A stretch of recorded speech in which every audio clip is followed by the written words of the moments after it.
Good evening, everybody, and welcome to the third lecture in our StadsSalonsUrbains series on the theme Cities for People and Not for Profit. I still keep mixing them up. Where we discuss contemporary processes of urban property and ownership, and also, importantly, discuss emergent alternatives. Now, during the past two sessions, our geographical focus was mostly on cities in the global north. Tine de Moor was mostly talking about initiatives, institutes of collective action in the lowlands, if we may call it like that. Brett Christophers also took a very metropolitan global north perspective by looking at the role of all kinds of investment flows in real estate and the consequences of that. Now, importantly, Tine de Moor also talked quite a bit on what it is that citizens can actually do when the state kind of retreats. Through collective actions, they start filling in all kinds of gaps in terms of service provisioning, food networks, care networks, etc., etc. And I think this kind of perspective on citizens is also what we want to extend and expand on today, but not in the context of cities in the global north, but cities in the global south. And we'll do that with our very honored guest, Professor Melanie Lombard, who's a lecturer at Urban Studies and Planning at the University of Sheffield in the UK. And her research connects a focus on the built environment to social processes, and she's particularly interested in everyday activities that construct cities. And these kind of processes and practices are often neglected by formal theories and practice of planning and urbanism. Something that is particularly relevant to the global north, but actually also very relevant to cities in the global north, so in the global south, I mean. So she's particularly interested in processes of urban informality, urban land and conflict, and she really is a regional expert in Latin America, I may say, and she's did quite a bit of research in Mexico City, and more recently also in Colombia. But next to that, she's also been working on sub-Saharan Africa, and obviously also a little bit, or quite a bit, on her home base, United Kingdom. Now, looking at processes in the global south is more than an exercise in variety finding, I think. So it's not just finding out what is empirically different there, but it's also a way to try to conceptualize and theorize from these processes in the global south, in potentially the ambition to try to speak back to other contexts. So today we'll draw on a completely different context, and we may always think, okay, what would this imply for a city like Brussels? So I'm particularly excited about the talk today that will talk about citizen resistance to displacement in the port city of Buenaventura in Colombia. And as we will learn, citizens, and in this case the Afro-Colombian community, are experiencing the combined impact of urban violence and urban development process. So two kind of very different kind of types of violence, you may say. But as we'll find out, citizens also organize themselves collectively to resist and challenge the dominant perspective on urban ownership. And a very important concept that we'll learn about is this notion of territorialization, which works as some kind of way to organize that resistance. So with that, I'm very eager to hear about all this, Melanie, so please go ahead. Thank you. I will take my mask off. Yes, that's okay. please. Great. So thank you very much, David, for that very kind introduction. I hope you can hear me okay. Yeah? Okay. And thank you very much to Lena and Snow and Bas and everybody else who's been involved in organising this visit. It's very nice to be here in person and quite unusual for me. It's a long time since I've given a seminar or a lecture to people who weren't my students in person, so I'm really happy to be here. So as David has said, my name is Melanie Lombard. I'm a lecturer in Urban Studies and Planning at the University of Sheffield. And today I'm going to talk to you about these issues that David has already started to outline. So territorialization processes in Buenaventura, which is Colombia's geostrategically located port city on the Pacific coast. Buenaventura is a city with uniquely rural, urban, and ethnic characteristics. And this local mural that you see behind me, which is on a wall at a local civil society organization, Barrio La Paz, who collaborated with us in our project, this mural hints at these characteristics, the rural-urban nature of the city and the wider municipality, some of the biodiversity in the region, and the ethnic characteristics of the city and its surrounding area as well. So the Pacific region that surrounds Buenaventura is extremely biodiverse, it's extremely minerally rich, and these factors have made it a magnet for exploitation by corporate, states, and other actors. And these processes of exploitation, which have been occurring for many years with varying degrees of intensity, have led to widespread displacement of rural, mainly Afro-Colombian communities who have inhabited the river basins in the rural Pacific region for many years. So as a result, Buenaventura has become a receiving city for communities displaced from rural regions. Then, as these communities come to the city and inhabit what are essentially low-income neighborhoods, they are often subject to further threats of eviction and violence. So these processes of first rural-urban and then intra-urban dispossession have been conceptualized as double displacement, a form of double displacement from the countryside to the city and then within the city.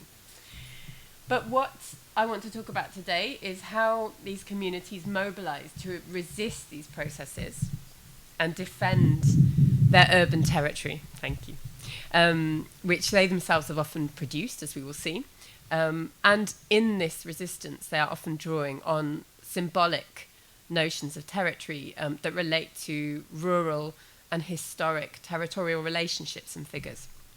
So in my talk today, I will explore these processes through the lens of territorialization, the broad rubric that I'm using, which I'm proposing here as an alternative to displacement narratives. So I'm arguing that a focus on territorial processes is necessary to better understand social and power dynamics in post-conflict urban contexts. This is the context in which, this is the way in which we could characterize the context of Buenaventura. We could also argue about whether it's truly a post-conflict context or whether it's actually, that post is perhaps a little in doubt at the moment. But so I'm going to talk for about 45 minutes or so, and if I speak too fast, please tell me to slow down, because my students in Sheffield tell me that I do speak quite fast. But what I'd like to do in the next 45 minutes or so is explore these three areas. So firstly, just talk briefly about some recent conceptualizations of territory in order to support this argument for territorialization as an alternative conceptual lens to displacement. Then I'm going to move to exploring the city of Buenaventura in more detail. This is a city that has been characterized as a port without community, as we will see. And this moniker refers to the iniquitous effects of port expansion and also violence, structural violence and actual violence. And these effects are really, the main consequences of these effects are on the city's mainly Afro-Colombian residents. Then I'm going to offer three snapshots of territorial processes in this context. And I argue that these help us to understand how inhabitants in this context are affected on an everyday basis, but also on a historic basis, how some of these tendencies today are the outcomes of historic processes. And then how residents respond to and resist these processes through these locally embedded conceptions of territory.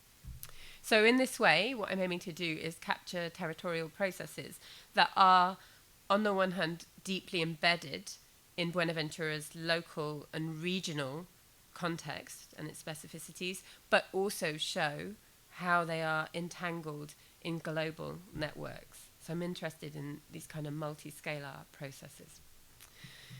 Before I start, I just wanted to say a word about methodology and to acknowledge the context in which some of this research took place. So The first thing to say is that my presentation today, draws on a recent co-authored article, which is in Territory, Politics and Governance. And this was co-authored with Jaime Hernandez and Isaac Salgado, who are two colleagues at the Javeriana University in Bogota. And the research on which it's based, which we all took part in, is a project that is just wrapping up now. It's been ongoing since 2018, called Improbable Dialogues. Most of the interviews on which the article is based took place in 2018-19. But this project was a participatory research project which aimed to explore the effects of the 2016 peace agreement between the FARC and the Colombian government on different areas of Colombia. So 3 different areas, of which Buenaventura was one. The other 2 were rural sites. In all 3 of the sites, we were working closely with local partners. So initially with the Javeriana University in Bogota, and also with CINEP, which is a civil society organization, a national civil society organization, the Centro de Investigación y Educación Popular, like the Center for Education and Popular Research, or I think that's probably the best translation. So it was very important, the collaboration with these local partners. But even more, in a site like Buenaventura, access to the city, not necessarily the city itself, but specific neighborhoods in the city, is complicated. And this is because of the violence that is affecting the city on an ongoing basis. So there are constraints on undertaking primary research in this context for outsiders and also for local researchers. So there are lots of sensitivities around doing research like this, and around what kind of harms might be caused by people coming in and seeing what's happening. So the collaboration on which this is based was really critical to the success of the project, and that was especially about not just the university and civil society partners at national level, but local partners. And these murals that I'm showing you now, the one on the title slide and this one, are from a local organisation that I've already mentioned. But even under that tier, we had local researchers who were people who often lived in these neighbourhoods and had lived these conditions. And I think that was really what enabled us to understand these dynamics in a much more meaningful way. And they also offered a space of encounter. So these are spaces within the buildings that these organisations own that allowed us to undertake research activities in a safer site.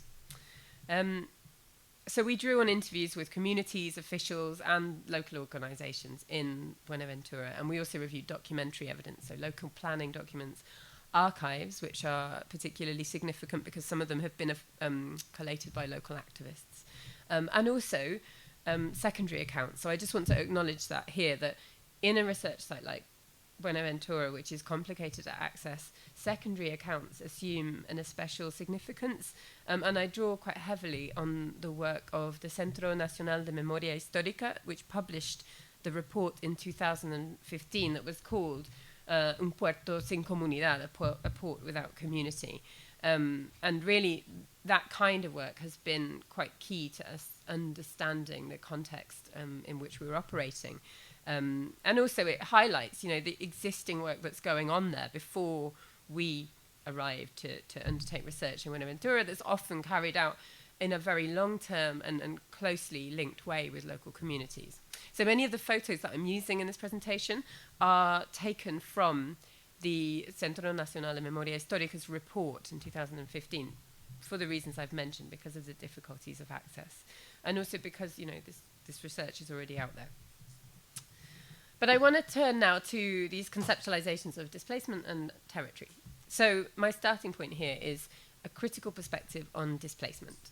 And displacement is being understood here as the act of leaving one's place of residence in the context of civil conflict. So this is a notion that has been mobilized in many conflict settings and has informed, lots of different kind of international approaches to how to deal with displacement, with IDPs, internally displaced people.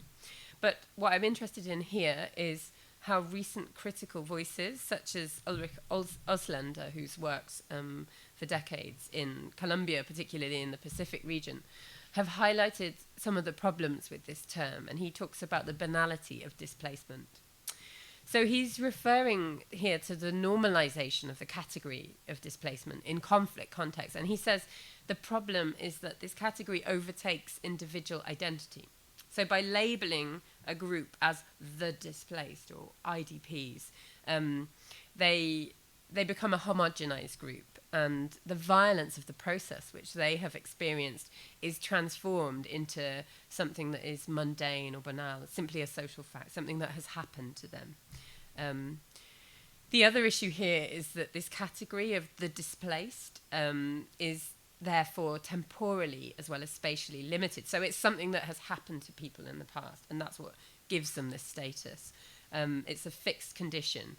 And that means then that perhaps the idea of the ongoing effects of these processes is somewhat negated or obscured. So really we're arguing that it needs to, the idea of what happens under this category of displacement needs to be more deeply understood in terms of its temporal and its spatial dimensions, which are broader than that category itself might suggest. There's also been suggestions that displacement as a category hides the diverse experiences of local populations, and this is Oslander's work here. So local populations such as those in the Pacific region who are caught up in a context of terror in the rural areas. So it really sort of flattens that experience. It's some of the kind of terrorizing experiences that people have undergone that has led to them becoming displaced. And this is ultimately, those experiences are what motivates their movement. So what I'm arguing for here is a focus on territorial processes, and I suggest that this focus offers potential to go beyond the limited category of displacement and also resistance to displacement. So thinking about these issues through a territorial lens might allow us to get beyond some of these issues. And in the paper, we draw on recent debates, both on and from Latin America, which explore the mobilization of territory by social movements there. And these are often long-established processes. So these debates, they owe a debt to conceptions of territory that were advanced by Latin American social movements, particularly those representing campesino groups, indigenous, Afro-descendant groups, from the 1980s into the 1990s, often coinciding with processes of land reform or recognition of some form of rights in the 1990s. And that's something we'll see in a moment in the context of Colombia. But what's interesting here is that these conceptions of territory emphasized its pluralistic character and its political significance. And this, in these recent debates, this is really highlighted, this contrast between this pluralist conception of territory and the more traditional orthodox Western liberal conceptions of territory, which is something produced and governed by the nation state. So work by Stuart Eldon is often a sort of focal point for these more kind of Western liberal conceptions, which is, it's work that you can critically engage with. It's very robust work, but it tends to take a kind of view that territory starts with the state, rather than it can be something that is produced or mobilized from below.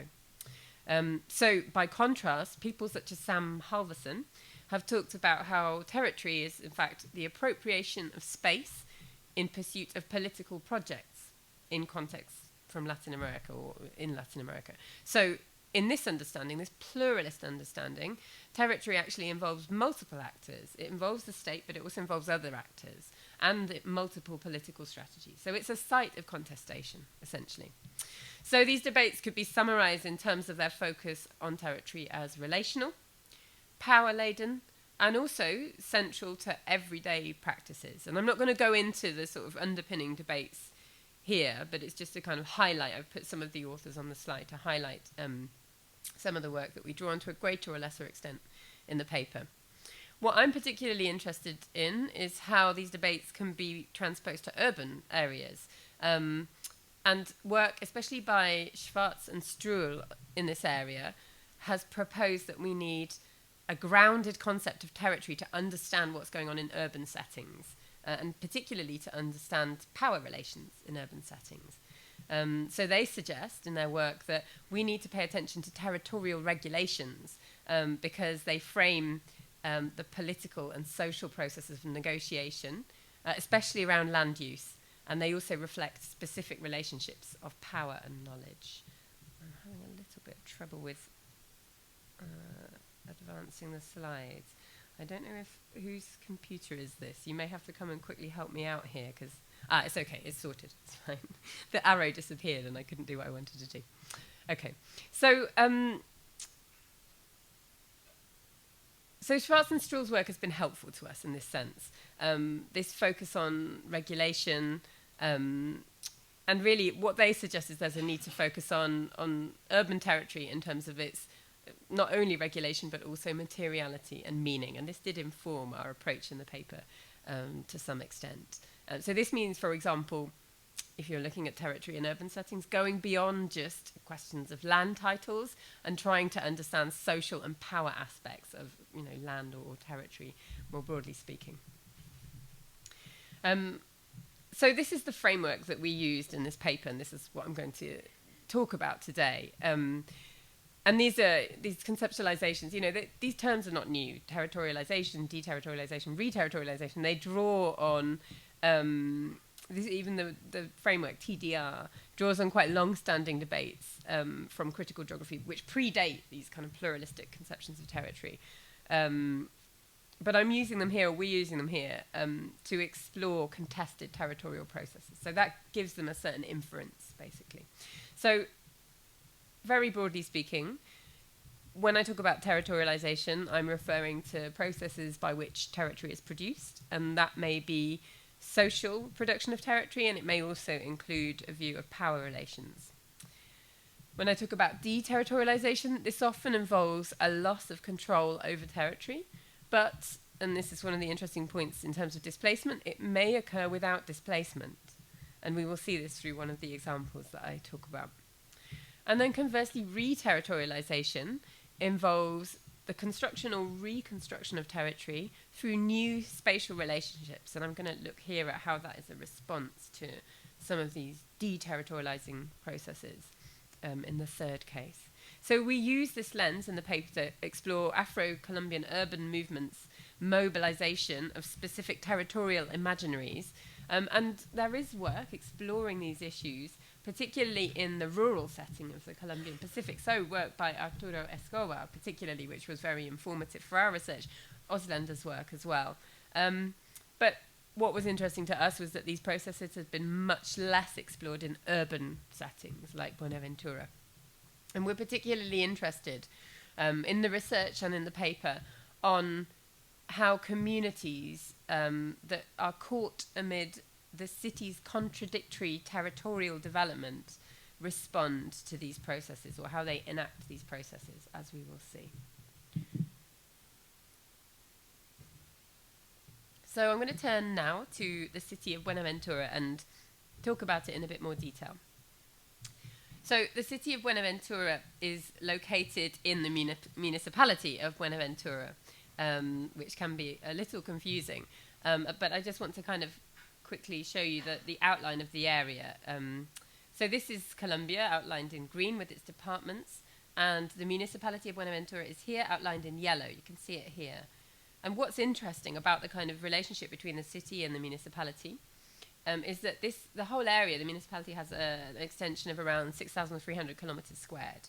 So it's a large, predominantly rural municipality.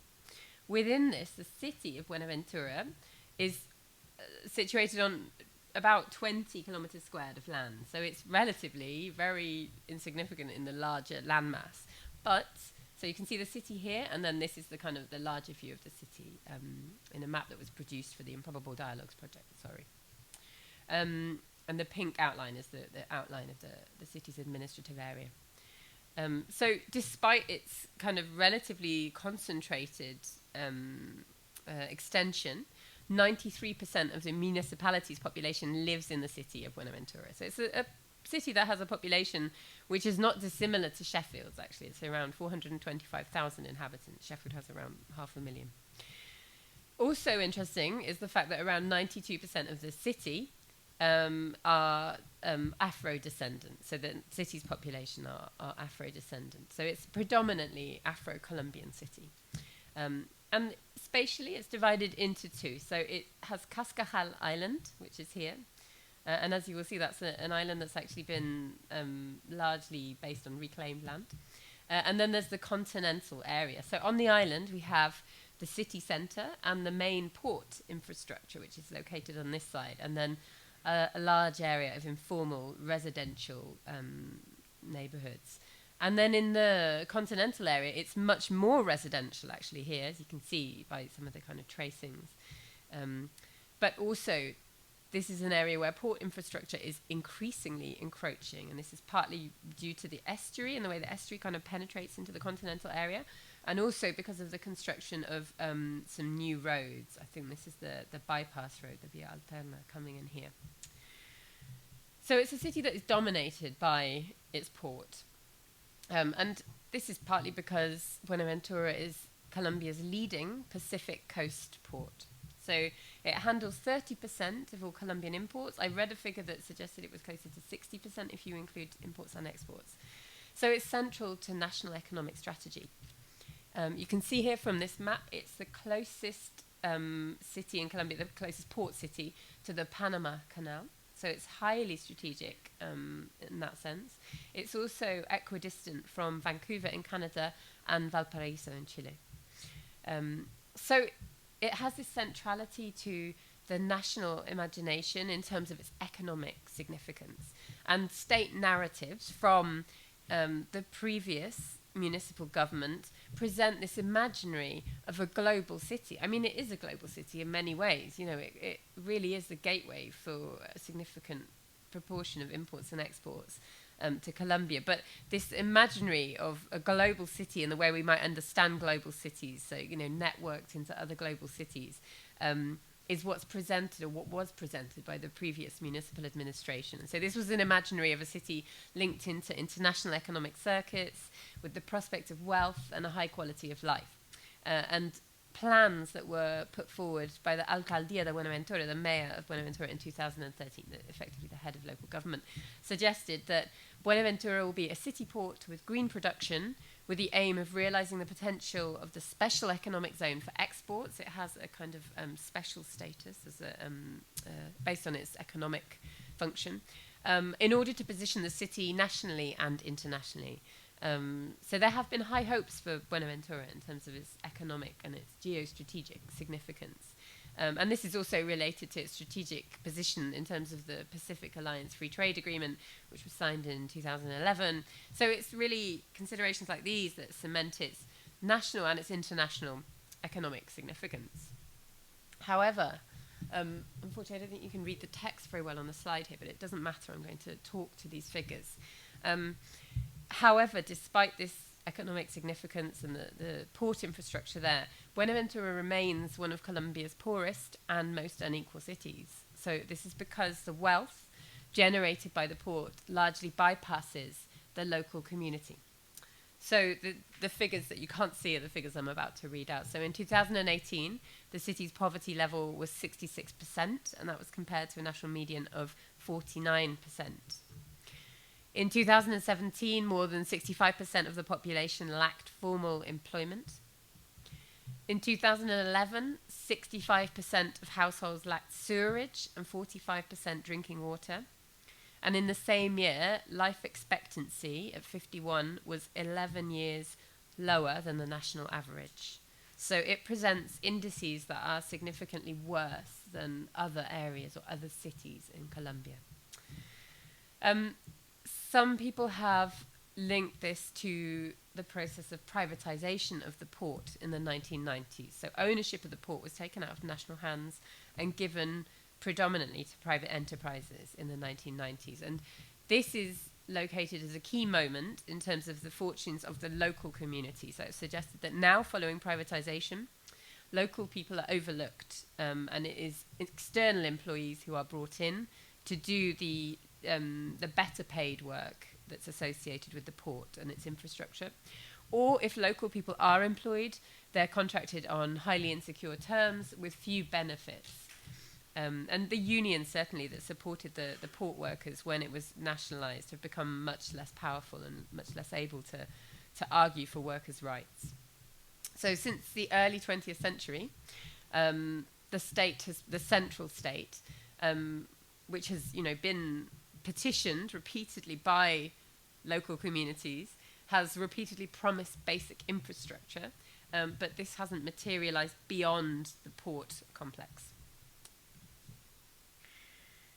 in order to understand these tendencies, I just want to take a step back and present a brief historic contextualization of the city and how it relates to its rural setting. As I mentioned earlier, we can't really understand one without the other. So Buenaventura has been shaped by its historic colonial geography, and in order to understand the colonial geography, we need to also take account of the Pacific region's context, the social, cultural, and ecological context of the Pacific region. And this is something that Escobar has talked about extensively. So many of the processes that are observed in Buenaventura today can be dated back to the exploitation of colonial and latterly neo-colonial economic interests in the area. And this has engendered three key processes. So firstly, the violent submission of indigenous communities during the Spanish conquest and the early colonial period, which reduced dramatically their population. Secondly, the forced inclusion of black populations brought from Africa as enslaved workers, brought to work in local gold mines and sugarcane plantations, both during and after the colonial era. And this resulted in Buenaventura's significance as a slave port. And thirdly, the absentee management of the port, normally by elites who prefer to live in Cali, the cities of Cali, or Popayan, which is between Cali and Buenaventura. Cali being about 2 or 3 hours away by road. It's kind of the next big city to Buenaventura. And this is mirrored today, this absentee ownership and management is mirrored in today's ownership of the port by white, mestizo, Colombian, and international elite groups, both from Bogota and beyond. So after the abolition of slavery, black populations from the surrounding region and further from, further in the Pacific region, further north, increased the numbers of Afro-descendant communities kind of in and around Buenaventura. And these communities established socio-spatial units which had strong territorial links to the aquatic space of rivers and coasts. So these are Oslander's words, but he's drawing on other Colombian researchers' work. Okay, that's okay. Thank you. So this aquatic space that's really characterized by the coast itself, the presence of rivers, river basins, and also swamp areas has been very formative for the construction of territory for these Afro-Colombian communities. And the region, the entire Pacific region, is home to about 1 million people, of whom about 95% are Afro-Colombian. So rural-urban migration from this area to Buenaventura actually started in the mid-20th century, initially motivated by economic opportunities in the port, at the time when the port was growing, based on kind of economic development in Colombia more broadly, and also infrastructural investment in the area. But in recent decades, this dynamic, or this mobility, rural-urban migration, has been mostly associated with dispossession of rural communities and the geographies of terror that have been caused by extractivist activities and associated paramilitary activities in the rural Pacific region. So when this occurs, when this rural-urban migration occurs, that's been termed displacement, there's certainly a disruption of communities' ties, historic ties to their land or their territory. But the reason that some people have termed Buenaventura and its surrounding area as a rural-urban continuum is because these communities, when they move to the city, often retain their traditional practices and their relations in the urban environment. So they retain some of this territorial kind of notions that relate to practices and relations, as we will see. So rather than seeing it as a binary, as rural-urban, observers have suggested, and I would concur, that this is more of a rural-urban continuum that we see in Buenaventura and its surrounding hinterland.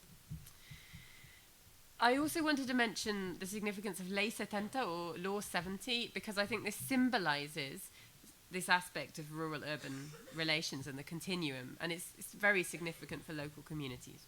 So this is a law that was brought in following constitutional reforms in 1991. And these were seen as quite groundbreaking constitutional reforms. They led to lots of changes in Colombia, including decentralization and also recognition of ethnic communities for the first time, including Afro-Colombian communities.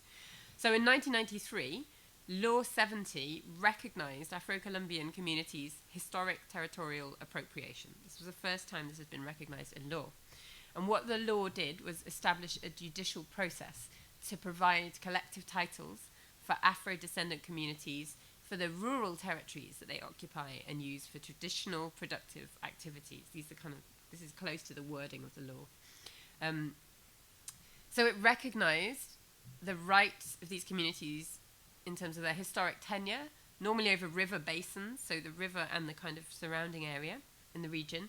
And it also recognized their right to establish communal councils or consejos comunitarios so that they could self-govern on their territory.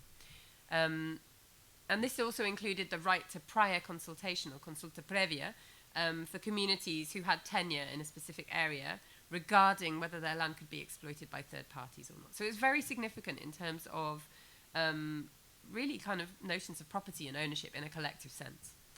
So by 2008, 5 million hectares of land had been assigned via 132 collective land titles in the Pacific region. And the law does relate mainly to the Pacific region, and it has some specificities, which I will mention in a moment, that restrict its extension more broadly.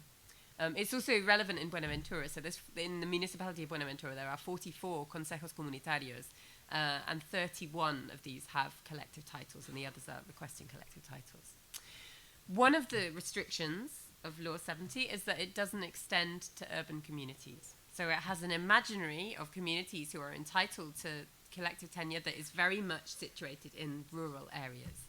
And this is to do with the rural uses of land, productive activities, agricultural activities, and so on.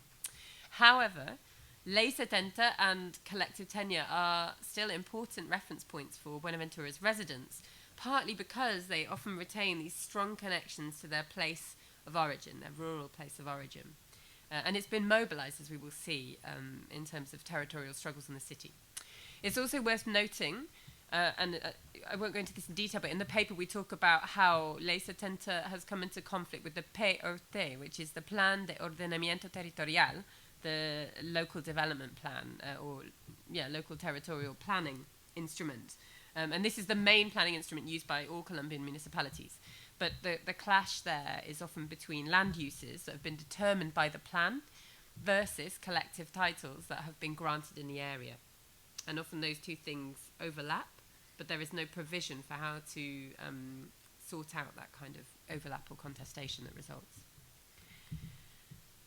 The final thing I wanted to mention about the context of Buenaventura is to do with its high levels of violence. So since 2000 particularly, the city has experienced extremely high levels of violence. So in 2006, its homicide rate was around 3 times the national rate. It was 121 per 100,000 inhabitants. In 2010, it had fallen to about 48 per 100,000. That was still higher than the national level, which was 33 at that point. And then it rose again in 2014 to 71 per 100,000. And then early this year, observers were saying that the homicide rate had tripled from the previous year. So, I mean, these are relatively crude measures of violence, obviously, but they are a measure of the dynamics of violence in the city, and also just the continually high levels of insecurity and threats of violence that residents have to face. This violence has been attributed as a conflict, initially between the FARC and paramilitary groups, and then later criminal organizations. So, in other words, contextualized within the narrative of Colombia's wider civil conflict. And to some extent, due to, at certain points, an increased military presence, particularly since 2013. Well, 2013 was an important year because of the demobilization of paramilitary groups. So that led to an increased military presence and declining homicide rates. So there are points where the homicide rate's gone down, as I've suggested. However, this hasn't necessarily meant a situation of peace for local residents, because often homicides are superseded by disappearances, by torture, and by what's known as invisible borders or fronteras invisibles, so gang-defined territory which individual residents cross at the risk of their lives. In our paper, we're interested in how actually we could relate all of these dynamics of conflict and violence to territorial disputes. And we identify, drawing on previous research, we identify 3 groups with contradictory territorial visions. So firstly, groups with a developmentalist vision, and this includes private actors, but also potentially agents of the state. Secondly, armed actors, including guerrillas, paramilitaries, and criminal groups. And thirdly, communities and their representative organizations. So you will often read in kind of popular or media accounts that this violence is attributed to either civil conflict or the control of drug trafficking routes, because certainly Buenaventura's geostrategic relevance isn't only confined to legal economies, it's also highly significant for illegal economies, so the trafficking of drugs, weapons, and other illicit goods. But actually, more recently, observers have suggested that this violence also goes hand in hand with the imposition of the neoliberal development model. So terror and displacement often occur most frequently in areas where port expansion is planned or projected, as we'll see. And Colombia's peace process, which was embarked upon in 2016, as I said, which is itself increasingly problematic, has had little effect in Buenaventura, arguably. So it remains a city which is neither at war nor at peace, which is a quote taken from a paper by Alke Jens, published recently. So in the final part of the presentation, I want to turn now to looking in a bit more detail at territorialization processes in Buenaventura through these 3 examples or snapshots of really associated with different neighborhoods in the city. So these are often strongly embedded in the temporal and the spatial dynamics that I've just outlined, the kind of historic processes. And actually this photo I really liked, so I thought I'd put it on here. It points to some of these historic processes. This is Cascajal Island in 1925, when it was initially settled by Afro-Colombian groups. And you can see here it's grown. The land on which it's situated has grown. And this points to a process that I will talk about in a moment, to do with reclaiming land from the sea. But it's also changed immeasurably, as you can see here, in terms of the now high-tech port infrastructure on this side of the island, and then the informal neighbourhoods on the far side of the island.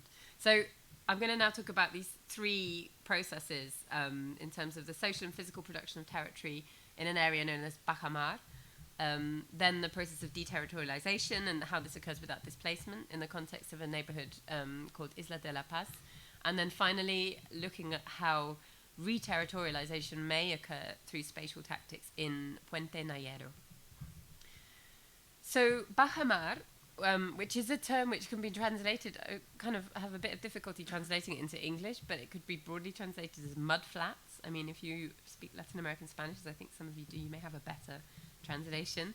But it's not necessarily a particularly respectful term in any sense. I mean, it maybe is just a term that it denotes an intertidal area, but it's also in Buenaventura used in a way that's perhaps somewhat derogatory. In this context, it also refers to a large informal area on Cascajal Island. And it's close, obviously, as I've already said, to Buenaventura's centre and its primary port area. So Bajamar, as it's known, is made up of 11 neighbourhoods situated on the shoreline and often characterised by stilt houses, so houses that are built at height to deal with the kind of intertidal nature of the area, the fact that the water comes and goes. And it's also characterised by being built on reclaimed land, as we will see. So it's estimated to house around 110,000 residents. The neighbourhoods were established in the 1970s, sometimes earlier, by rural migrants who self-built these houses at the water's edge. And they gradually filled in the tidal area. So the last image that I showed you, sorry, I'm going the wrong way. So this area was filled in by these communities in a process of basically kind of dumping earth and sometimes rubbish into the water's edge in order to build up the land that they could then use to consolidate their neighbourhoods. And that included, improving, for example, the road infrastructure. So This has happened to such an extent that some of the neighborhoods are now integrated into the urban fabric, and it's very difficult to tell that they were ever based on water. Others are still at the water's edge. Some are still kind of, on the water. But residents talked in our research about this process of claiming land, and this quote is really indicative of that. So the people of Bajamar reconstructed land reclaimed from the sea, or claimed from the sea. The people themselves. We helped to build by filling in with rubbish, with waste. I remember in Moroccoy, one of the neighborhoods, a street that was just scrubland and water, and the same community filled it in, and now it's a paved street. So that kind of dynamic is very characteristic of Bajamar. Interestingly, the current peyote, the planning document, establishes Bajamar land as public property, which means that its inhabitants can't be granted property titles. And this seems to relate to the intertidal nature of the area originally, even though some of it now just looks like kind of urban land. I should also just point out that this map, which comes from the Centro Nacional de Memoria Histórica report, shows in yellow the area that has really been built up through this process of reclaiming land from the sea.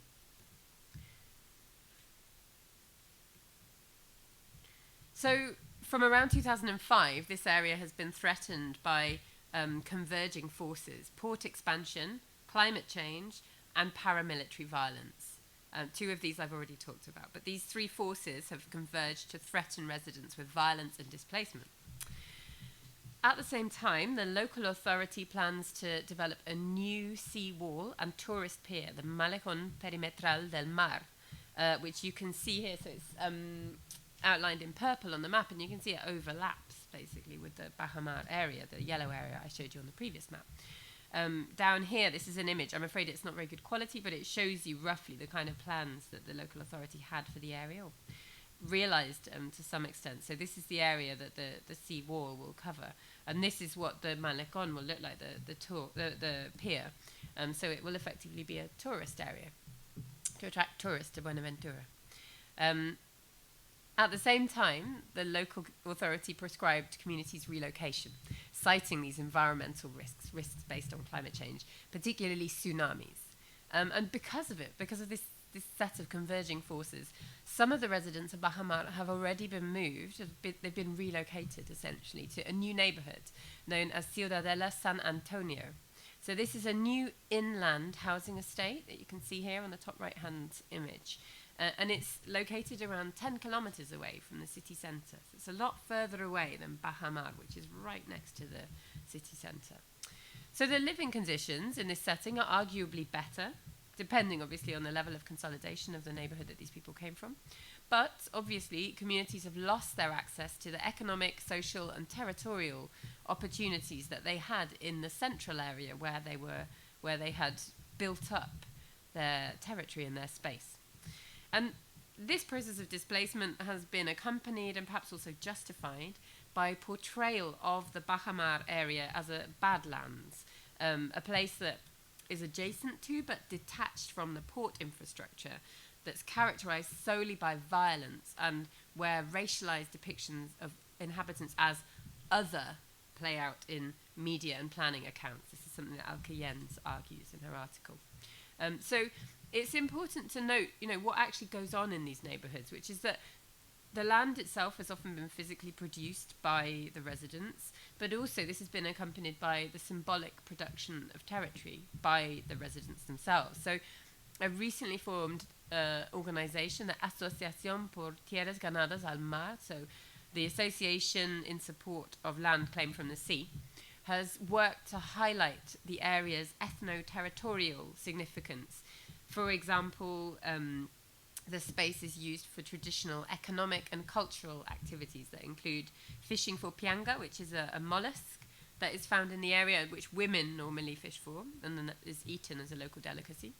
And also the production of biche, which is a strong alcoholic drink, which has been produced for many years in the rural and then urban region.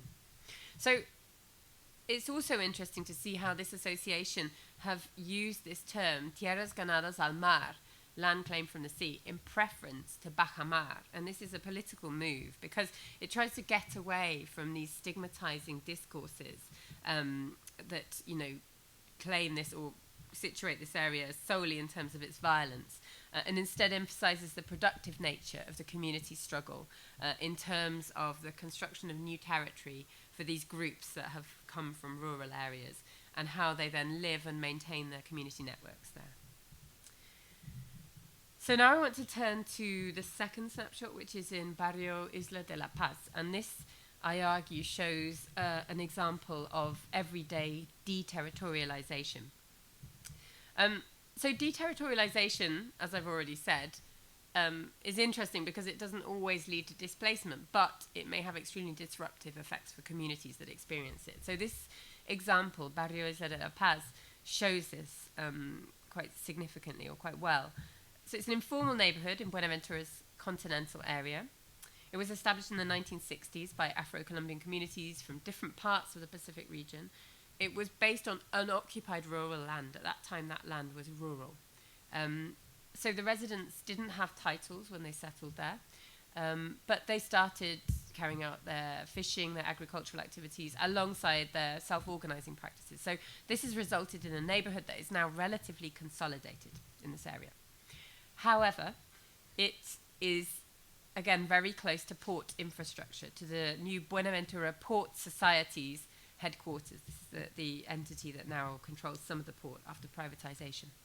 And its proximity to this organization or this company, and also to the main route, the main highway into the port area, have made it vulnerable to de-territorialization processes. And these take place on an everyday basis, but they also sometimes explode into violence, as we will see. So the construction of the Via Alterna bypass, the road, the new road that goes into the port, at various moments has led to increased land values, but also third-party claims of possession and threats of violence for the community. So at the moment, the community is under pressure to sell or give away the neighborhood football pitch, which is what you see here. And this is a space that's used daily by young people and children in the neighborhood. And this is the object of recurrent contestation. So individuals have come to claim ownership of the land because it's coveted for its potential for parking and storage for heavy goods vehicles that access the port. So there have been threats to the local community, intimidation, illegal demolition of parts of the pitch. A house next to the pitch was illegally demolished. And the residents suspect that the local authority is also complicit in these processes. So they have said it's the only pitch that we've always had here, and the municipal administration has now given permission for it to be turned into yards and warehouses. So in other words, there is a fear that the local authority is also involved in this process. So there has been this weakening of public space for the community through these ongoing threats and the intimidation that underlies the threat of dispossession. At certain moments, this conflict has exploded into violence. So this headline is about the murder of a local civil society leader, Don Temistocles Machado, in January 2018. He was a leader from Barrio La Paz, and he was murdered there. So he was someone who had advocated for land rights in the neighborhood, and he was advocating for the resumption of a titling program that had been started and then suspended because of third-party claims in the neighborhood. So his land, his murder, some have suggested, was related to his land advocacy activities and his personal archive. So he'd collected a personal archive, which is now in the hands of other civil society organizations. And this contained many years of evidence of threats, also extensive correspondence with local authorities about the community's claims for land rights. And really this shows, I think, that there are critical moments in this neighborhood's ongoing struggle for its land, to retain control of its land, which is kind of more of an everyday occurrence. So we need to pay attention to both the everyday and the more episodic processes that show us how de-territorialization is occurring in this context. So here, it's a process of de-territorialization. It's not accompanied by displacement. The community is still there, but they experience this ongoing threat of insecurity and eviction that's backed up by actual violence at key moments in their struggle. So the final example that I want to give is Puente Negro and the process of re-territorialization that has taken there, been undertaken there in response to some of these processes that are more around de-territorialization. So, although de-territorialization is highly damaging, there may also be contained within it a generative impulse and the basis for some form of resistance, which is what I'm arguing for here. So Puente Negro demonstrates this logic of re-territorialization through the community defining its own spatial and territorial relations in its own setting. It's another area that's located on land gained from the sea, so similar to Bajamar, and it's actually just a street. Often the distinction between streets and neighborhoods in Buenaventura is a little bit hazy, but it has a community of 1,000 inhabitants who started arriving in Buenaventura initially in search of economic opportunities, then displaced by paramilitary violence, particularly the well-known and horrific Naya massacre in 2001. But the street recalls rural regional traditions, so there is a lack of division between public and private space. There are stilt houses arranged along the main street as part of a larger community space, and doors are often open, allowing family, neighbours and friends to circulate. So in September 2014, Puente Negro was established as a humanitarian space at the request of the community. And this was in order to protect protect residents who've been faced with increasing violence in the area since 2012. The idea of a humanitarian space is a concept developed in rural Colombia, and the community petitioned the Inter-American Court of Human Rights for this designation, which gave them a protective injunction. And they were supported by local human rights NGOs and the church. So the church then encouraged the state to respect this injunction. So regular army patrols were installed, and this led to a decline in violence and paramilitary activity. But also the residents themselves installed a gate and signage, which is what you can see here. So really designating this espacio humanitario. And this allows residents some control over who enters. So this is the only humanitarian space in an urban setting in Colombia. And it represents the reclamation of Afro-Colombian communities' ethnoterritorial rights in Buenaventura. The name of the community, Puente Negro, is expressive of its role as a bridge or a puente between urban and ancestral territories. And this, some have suggested, is maybe ancestral could mean the rural region, or it could even mean ancestral in terms of these communities' African heritage that's then mediated by the Pacific Ocean. But it's also expressive of a relational concept of extended territory, and this is something that has been developed by the Proceso de Comunidades Negras, a very significant local social movement, and also local leaders. So extended territory is a way of referring to the link between the rural population of the Naya, where these people come from, and the urban humanitarian space. So it recognizes the relationship between this urban territory and Afro-Colombian communities' way of life. So these are just two quotes from local leaders. The first is from a youth leader who explained that territory is not only physical space, but also everything that goes with it, the cosmovision, ways of doing things, lifestyles, and so on. So this connection with how territory is understood in a historic and an ancestral way. And this is a way also of contesting developmentalist visions of what Buenaventura could or should be. So it's also, arguably, this idea of ethnoterritory and Puente Negro is a political proposal that aims to preserve this life project of Afro-Colombian communities in the urban environment of Buenaventura.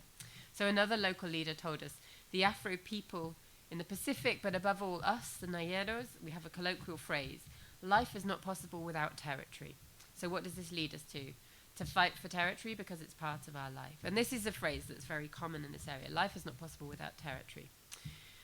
So this, I think, shows that re-territorialization is a process that's based on physical aspects, but also symbolic struggle. And here, it's being used to establish an alternative narrative of urban Buenaventura in opposition to the dominant symbolic referent of the city, which is the port, and the port as development model.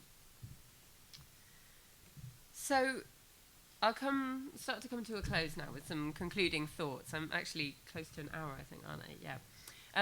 I have a couple of concluding thoughts here, which are more about the theoretical aspects of some of what I've talked about. And then I also just wanted to briefly give a postscript on what's going on in the city now.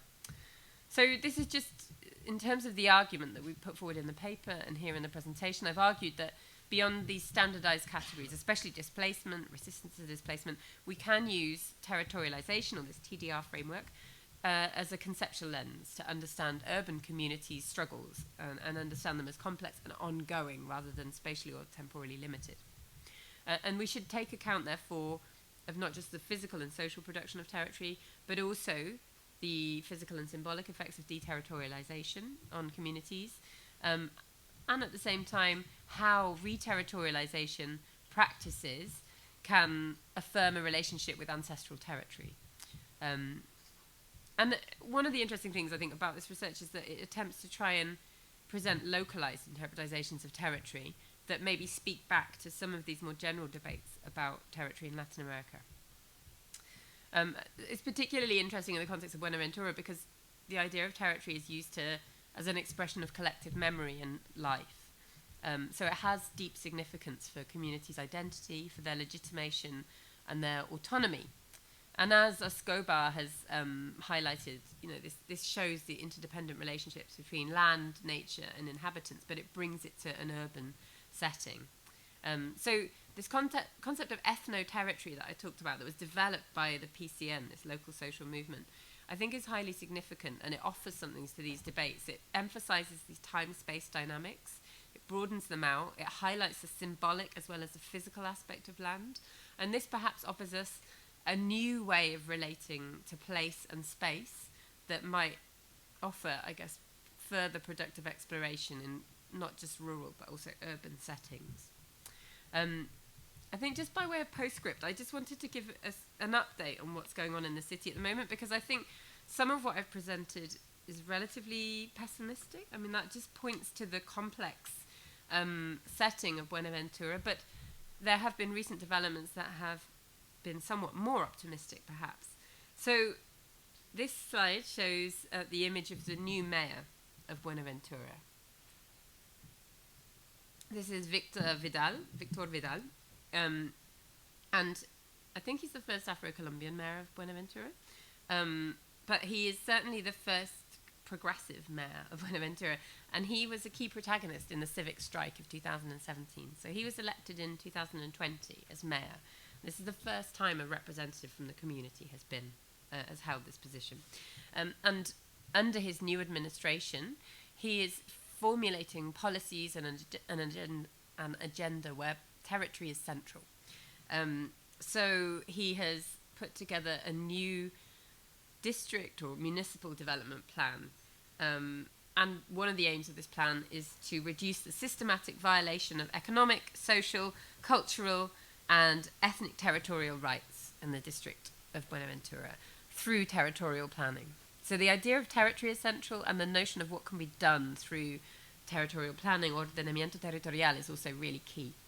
He's also launched the Estrategia de Paz Territorial y Derechos Humanos, so the strategy for territorial peace and human rights. And territorial peace was one of the elements of the Colombian peace agreement. I don't really have time to go into now, but resonates with what's been going on in Buenaventura. But here, under this strategy for peace, he's seeking to work for local peace processes and articulate these with this wider concept of territorial peace. And this has also included setting up an office for peace, basically, with a corresponding resource and a director who's now responsible for peace in Buenaventura. However, of course, this is a complex setting, and the last 2 years, as we all know, have been particularly difficult. So the effects of COVID have affected the city economically. They've especially affected the small businesses, the small informal micro-entrepreneurial businesses, which is where many of the city's Afro-Colombian residents are employed. So there's been a concomitant increase in poverty. And all of this contributed to another national strike, or I should say another strike at the national level. So in April 2021, there was a national strike in Colombia, which some of you may have heard about, which lasted for 5 months, and the effects are still being felt in some cities. And this severely affected Buenaventura's economy because there were blockades there that lasted months. However, what was particularly interesting about Buenaventura's experience in this strike was that it was largely peaceful. And this doesn't mean that people didn't protest. They did. People came out on the street, particularly youth movements. But if you contrast Buenaventura's experience to that of Cali, the nearby large city, Cali had a very different experience that was filled with violence, conflict on the streets, quite severe economic effects on local neighborhoods that meant people weren't able to go and work or get food. So to some extent, Buenaventura has learned from its previous experiences of the national strike. And it's been held up as an example of good practice in terms of kind of strike and protest. So there's now this new moment, really, in terms of how communities are addressing some of these issues, where there is a new progressive local administration. There is a mobilized youth movement, which is actually also contesting some of the history of the older movement who are now in power. So there is some fragmentation in civil society. Violence is unfortunately going up again in the city. So conditions are difficult, but territorial issues remain on the agenda for the local administration and also for the civil society groups that are both working with and against it. And it seems like they may offer a common platform for moving forward with some of these more progressive policies and agendas.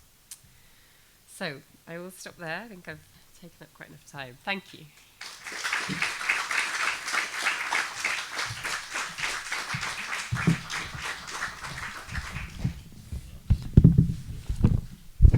Okay, thanks a lot for a very rich talk, very insightful, fascinating. I think we have time for a lot of questions. I do wonder whether we have a walking mic. I'm not sure. Do we have one? Okay. Voila. So please, who has a burning question? Yeah, go ahead. Thank you. I have a question about the economic situation. What the perspective is regarding a diversification, because the concentration on the harbor activity seems like a bit of a root problem there, isn't it? I mean, and I guess... and the perspective for the native community. The perspective of the local community in terms of diversification. Exactly, because you also mentioned tourism, and I was just wondering, like, what kind of other pillars there could be in the future. Yeah, I mean, it's not an area that I am very involved in terms of kind of economic geography or the economic prospect. So I answer let's go one by one, yeah? I think the question of diversification is an interesting one, because there is lots of microeconomic activity that is going on in the city that basically keeps people going, you know, informal entrepreneurial activity that involves those traditional activities, that also involves, you know, just informal service businesses, whether those are just kind of mobile phone shops, whether it's kind of, there's a lot of, so there is a small tourist sector, and there are attempts to grow that tourist sector. For national tourism, I think it's more significant. For international tourism, the issue is the violence, basically, that reputation precedes the city's potential as an international tourist destination. And that's something that the local authority have been constantly trying to kind of, I guess, address for maybe the last decade or so, but the ways in which they've been doing it have been contested, you know, through militarization and through sort of whole-scale remodeling of certain areas. But so, despite that, there is a sort of burgeoning tourist sector. There are lots of women, for example, involved in, you know, restaurant businesses. It's known for its culinary output, and it was given some kind of recognition by the UN for its gastronomic potential a few years ago. So there are moves there to kind of capitalize on that, these activities that are already ongoing, really. And also on the other, some of the traditional activities, there are kind of small scale, I guess, lots of kind of more creative industries, like theatre. You saw the picture of the theatrical production in Puente Negro there. But I think there are perhaps two big issues. One is the violence, basically, and what that does for the city's reputation in terms of investment and also kind of people coming to the area. The other is infrastructural. So despite its significance as a port, it is surprisingly poorly connected. There's one road really that connects Buenaventura to the rest of the country. I mean, there's more than one road out of the city, but the main road between Buenaventura and Cali is surprisingly difficult to traverse, very easy to blockade, and is frequently blockaded by local, organizations, not necessarily civil organizations, sometimes unions or whoever. And all of the infrastructural investment to date has really been into the port. So there seems to have been a lack of vision, really, from the national government downwards in terms of enabling any kind of infrastructural or economic diversification. And that, I think, also links to this lack of infrastructural investment in the city more broadly. I hope that answers the question. Thank you. Thank you. Thank you so much. This was really, really interesting and really well presented. So thank you so much. I have so many questions because my research is very similar. I do research in the Caribbean, especially Puerto Rico and Antigua and Barbuda. And I guess it's very disheartening to see how similar the situation is. I mean, from the land claimed from the water there to, of course, the environmental risks being used as an excuse to displace communities, to, of course, the horrible situation of threatening by murder of the environmental activists. So I guess I have two questions, if you would bear with me. So first of all, you said something, but I think I didn't entirely understand it, but how terror and displacement was being used by the government to impose a neoliberal agenda. So I don't know if maybe you can say a little bit more about that. And then the second question I would have is a bit about the cultural translation of the word territorio. I feel like in Spanish, territorio will have more of a sort of sense of ownership to it than the word in English, which is, I think, mostly used only by geographers, and so it really talks about borders more than that real sense of ownership that people, Spanish-speaking people, I think will mean when they use territorio. Thank you. They're great questions. So the point about terror and displacement and its links to the neoliberal state are they're an observation more than something that could necessarily be kind of causally linked. But the observation, and it comes not just from our own work, but actually more so from people like Alke Jens, also Austin Seidemann, who's worked in the area, and the report, the Puertos sin Comunidad, the Centro Nacional de Memoria Histórica. But the observation is that so often local communities in Bajamar, or the communities that are on land claim from the sea, are displaced by threats of violence from actors who are difficult to identify, that may be paramilitary or may be criminal organizations. And increasingly, the narrative from the state is that the problem in Buenaventura is criminal organizations. It's not paramilitaries, it's not the guerrilla anymore. But the communities that are most threatened by that activity often strongly overlap with the areas that the local authority or the port has targeted for expansion.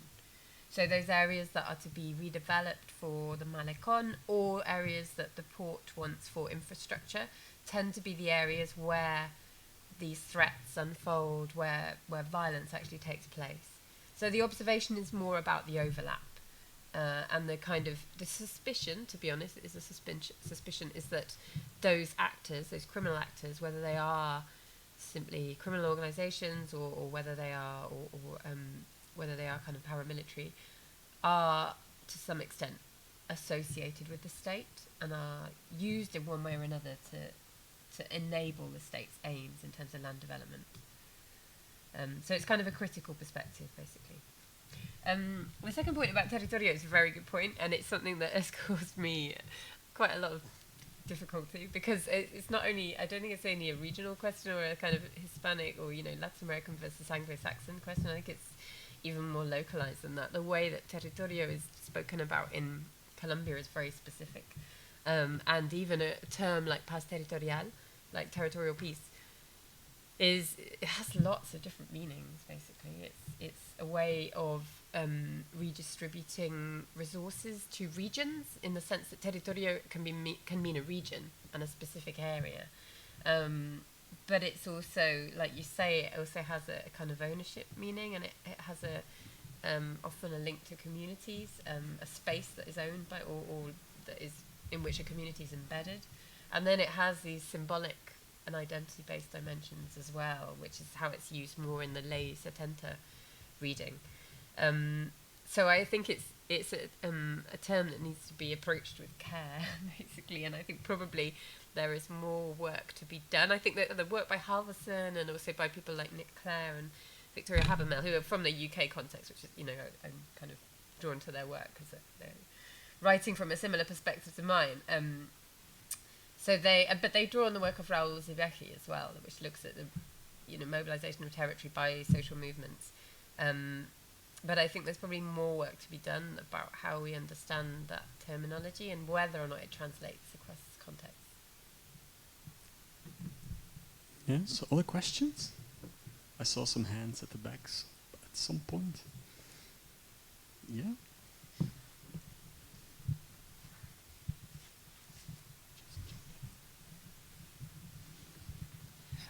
Thank you very much for your presentation. I just wanted to ask you whether you have some idea if you were saying that the region was characterized by heavy violence. What kind of saved it from violence during protests in comparison to other Colombian regions? And did you mean like that the protests were non-violent both from the side of citizens and from the side of governments, and like what was crucial in this sense? Yeah. Thank you. Yeah, I kind of went over that very quickly. So, it's a kind of unusual panorama in the sense that I've talked about Buenaventura as a violent city, and then I talk about how it's peaceful in protests that were known for their violence throughout the rest of Colombia. Some of that it's a conjunction of different factors, but it's all related to the civic strike of 2017. So that experience, which was, it was a strong expression of the power of civil society in Buenaventura to actually take over space, occupy space, and to stop the port's economic activity in 2017 for 21 days, which was extremely significant for the Colombian economy, especially the regional economy, but Colombia more generally felt it. But that experience, which was what led to the current mayor being in power, was also what informed how groups took to the streets this time in 2021. Because the current mayor is Victor Vidal, and he is, he was one of the protagonists, basically, of the 2017 strike. He didn't call in the forces that were brought in other contexts in Colombia. So Cali had the experience of the military on the streets, and also the ESMAD, which is a special branch of the sort of special forces, really, kind of militarized police, who became strongly associated with the violence that was enacted in Cali, especially, and in other cities like Bogota. So he basically held off on that tactic. I mean, he's now in a somewhat complex or conflicted position, you could say, and this is often the case, I think, when civil society organizations are brought into power, that they suddenly have to deal with the issues of how to confront protests that could potentially turn violent, while also being very aware of, how those groups are positioned within that context. But he made a point of trying to, I guess, negotiate with the youth leaders of those protests, because the 2021 protests were very much led by youth protagonists who were protesting about inequality and about lack of opportunities for education and kind of employment, life opportunities more generally, as well as human rights, and also, to some extent, about the lack of implementation of the peace agreement of 2016. The Buenaventura experience really was kind of much more about negotiation and dialogue than somewhere like Cali, where it unexpectedly exploded. And this was recognized to the extent that groups in Cali actually they invited some of the youth groups from Buenaventura to Cali to talk about how to manage this situation and how to maybe tone down some of the violence. I mean, more generally speaking, in Colombia, it's not known, I don't think, in the end what the final balance of people killed in the protests were, but it was estimated that it was over 100 and that there were thousands of injuries in these protests. So they were violent. They had a real impact on certain cities. And within that context, Buenaventura really experienced a lot. I don't think it experienced any deaths. Injuries were minimal, damage to businesses were minimal. So really, on balance, it came out of it much better. Does that help to explain it? Yeah. Okay. So I have a question that relates to the earlier question about the imposition of a neoliberal economic and political model, let's say, in relation to advocacy for land titles or land entitlement. So I'm going to try to formulate it, but it's still formulating itself in my mind. So you evoked the practices of re-territorialization, let's say, and spatial tactics. And I was wondering, so you evoked the humanitarian space as one of these spatial practices. I was wondering if claiming or land right advocacy or claiming movements who claim land titling, whether you consider them as spatial tactics as well. And in relation to this, I was wondering whether maybe potentially there's also, let's say, strategies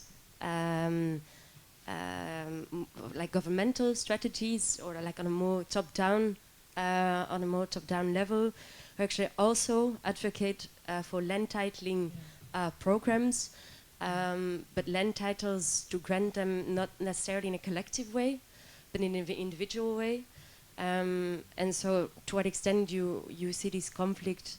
You see this conflict, or this conflict becomes apparent, and to what extent, for example, or how these local urban communities themselves deal with this tension, or this neoliberal tension in land titling practices related to a neoliberal ownership model. So the tension is between the individual and collective forms of titling. Yeah. Yeah, I think that's a really interesting question. It's not necessarily something that has come up so much in the context of the research in Colombia, in the sense of the conflict between individual and collective tenure, other than that, as I said, the figure of collective tenure has been used to argue for rights in the urban setting, but on a collective basis. So it's the kind of imaginary that is being used. I think, in the case of Isla de la Paz, it's an interesting case. Just very briefly. When the residents settled there, the land was considered rural, and there seemed to be some recognition at that point that they did have collective rights, or that they could have collective rights, because when the Via Alterna, the new road, was first constructed in the 1990s, I think, they were given the right of consulta previa, which is this right to be consulted if anything is going to happen in the area. So there seemed to be some notion that their rights could be recognised at that point in a collective way. By the time that road was extended, they didn't get offered consulta previa. They weren't told anything about that extension, because by then the city had extended, it had expanded basically, and it had reached that area. And again, this is kind of, this comes from a legal scholar and activist called Joaquin Garzon, who has worked with this community, whose work is also very informative for us.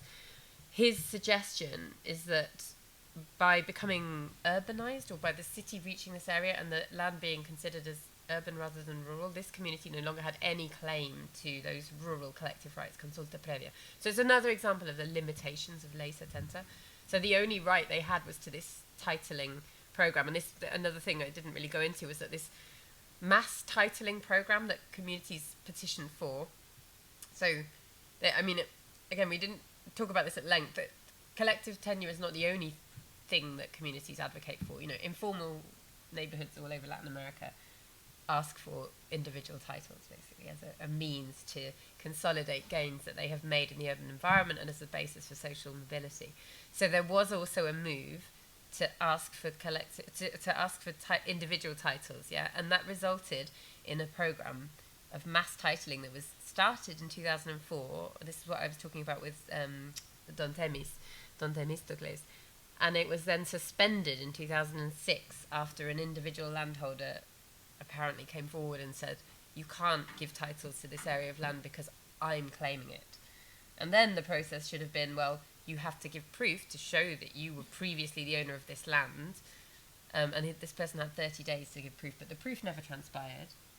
But the mass titling was never resumed. So the individual titles, basically, we're really talking about a formalization process for those individual landholders. That never continued, and that was one of the processes that Don Temis was involved in. So you're right, there are both things going on in this environment. There is claims for individual titles, if that's what's possible, and there are claims for collective tenure. You know, that's partly determined by what is or is not possible under laws like Ley 70, under the prevailing framework. But then there's also kind of more aspirational claims, which are, well, could we then extend the imaginary of collective tenure to the urban environment? And I think that's the more difficult thing to do. I mean, there's also, I've done research in Mexico about the informal development of the ejido, which is a collective form of rural landholding that was established after the 1917 revolution. It's, a legal form of landholding, and as it is informally developed, it ultimately becomes subject to individual titling. So again, there's that sort of disjuncture there between the collective and the individual landholding. But something I said earlier on in a conversation with Snow was that I don't think we should close down options for individual title, because often that is what informal settlers want. And why shouldn't they? Everybody else benefits from it. If they've come to the city to try and improve their prospects for education, health, social mobility, prospects for their children, and what they want is a place in the city where they can do that from, why shouldn't they then claim individual title on that basis? And often that is what regularization programs, formalization programs that are very, very common in Latin America, that is exactly what they do. So, I mean, there's lots of debate about whether that's the right way to handle informality or not, and I think it depends on the context. But I think the contestation between collective and individual forms of land titling or land holding is not straightforward. It's extremely complex. Thank you. Other questions? There's still plenty of time for one or two or three. Yes? Yes, I'll turn like this. Thanks, excellent presentation, really insightful. I had one question about the absentee management that you raised at some point, because when you started discussing about port cities and its high levels of poverty, I was like, well, actually, this is of course what you see in port cities across the world, because they tend to be polarized cities. But the absentee management adds, in a way, an extra level of, let's say, complexity, if you wish. So I was wondering if you could elaborate a bit more on this. Is there, let's say, a presence of local elites at all? Or do you see, by and large, let's say, all management or all, let's say, associated elites living outside of the city? How does this work? And how local and how international are they also? Yeah, I mean, I'll do my best to answer it. So I think there are various levels of elites that are interested in Buenaventura. I think there are local elites. There is the presence of foundations like the Fundación Carvajal, which is a charitable foundation that's associated with business interests in Buenaventura. In truth, the presence of those elites is certainly not felt in the parts of the city where the communities live. The port infrastructure itself, and there are housing complexes associated with the port, but the whole area itself is kind of somewhat militarized, actually. And again, like you're saying, it's a kind of polarized setting. So to even drive around the perimeter of the port area, which is what I did with some colleagues, is quite an odd and unsettling experience, because you're confronted with this sort of presence of armed security guards and sometimes kind of military checkpoints as well, kind of at various stages. There is some evidence maybe of the movement of elites in the city, because there's one kind of expensive hotel that's again very close to the port infrastructure, where you can kind of overlook the containers, and there's a rooftop swimming pool. But there is, I think, probably a real truth in that kind of absentee narrative, with people just preferring to live elsewhere. I mean, I think any kind of infrastructure that is there that is kind of in decent condition is in the kind of more upmarket area, or the port-related areas. But people tend to kind of move in and out, and that includes contracted workers from outside, so they don't necessarily stay in the city for long periods. There is also, I mean, one of the international companies that now has a stake in the port is a Spanish company called Buen, and they have a kind of, I think that's the name of the terminal, the port terminal that they've been involved in constructing. So there's the presence of international investment there to some extent. But again, that doesn't kind of land anywhere apart from in the port, and it doesn't extend to outside the city. So yeah, interesting question. Thanks. Other questions still?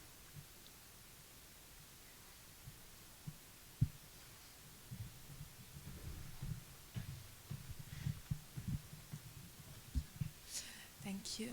I just have one question regarding Bahamar, and I was wondering if it's still an illegal settlement or have been regularized by the state in a point. Yeah, again, that's another very good question. I mean, Bahamar is actually 11 different neighborhoods. So I think, again, the honest answer is I don't know the full panorama of titling across that area. I think in general, titling in the city has not been particularly progressive in any senses. You know, I've already talked about one of the programs that was kind of paused. And my understanding is that Bahamar some of the neighborhoods are more consolidated than others.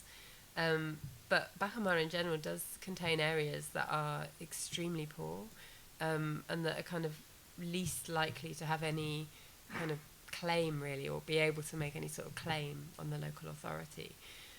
So I don't know what the level of titling is in that area, but in general, the claims to the land itself, or the claims that the community have in the area, are kind of, in the general scheme of things, appear relatively weak compared to some of the more powerful actors that are kind of present there.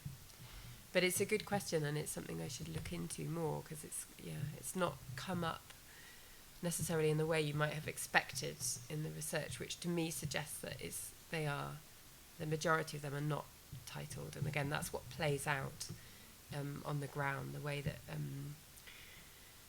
people kind of are moved around or move on because of threats. You know, there's a lot of kind of mobility in that area based on the threats that they face of either eviction or violence. Yeah, actually, I was wondering if there is actually some kind of saneamento básico, like electricity, water, etc., provided by the public authority, or like, if you know.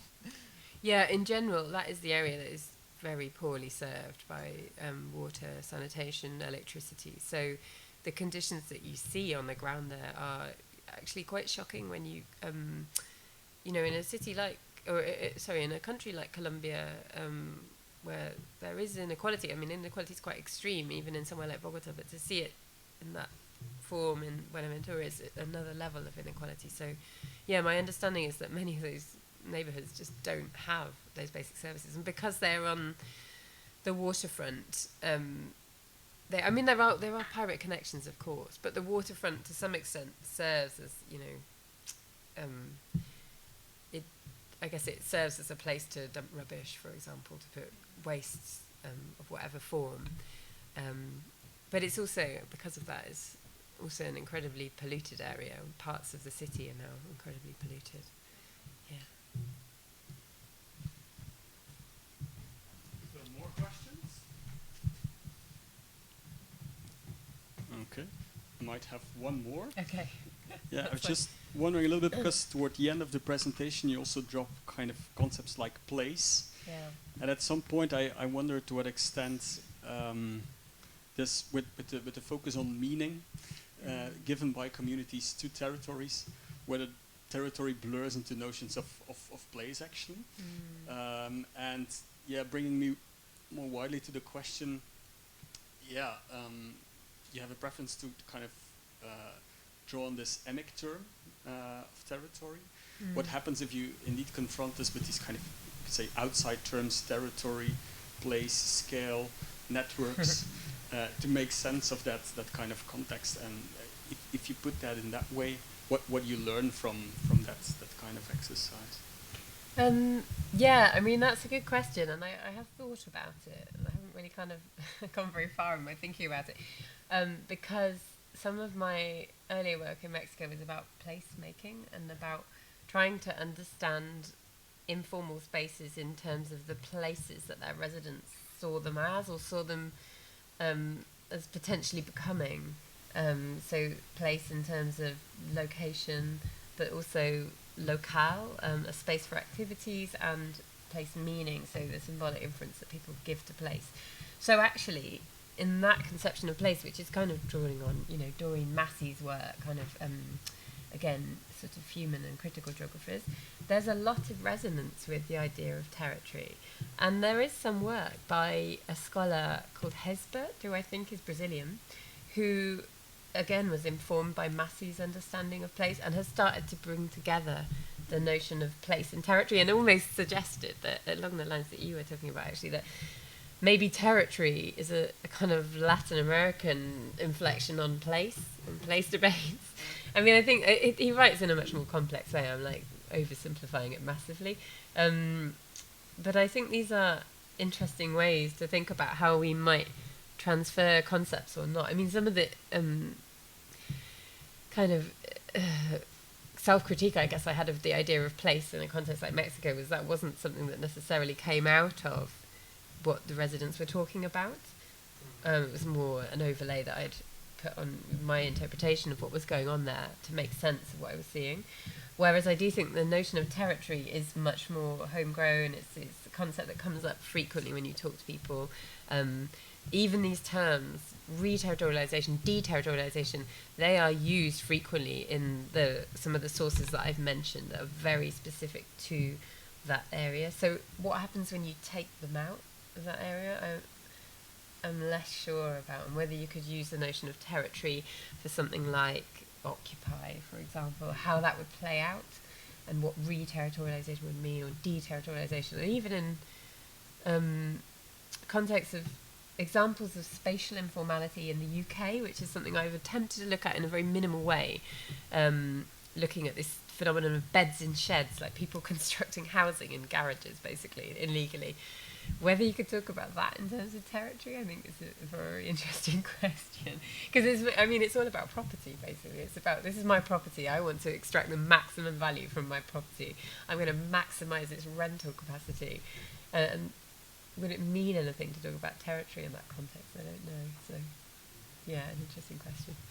Okay, thanks a lot. If there's no more questions, let's thank Melanie for a wonderful talk. Thank you very much.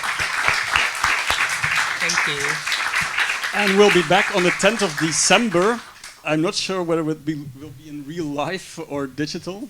Let's hope it's in real life. And then we have people from Barcelona who are also activists against displacements and kind of dispossession in the context of the mortgage crisis, right? So we'll talk about that. Can I just say thank you very much for your questions? It's been really, really lovely to have questions from you as master's students who I don't see very much in Sheffield anymore, so thank you very much.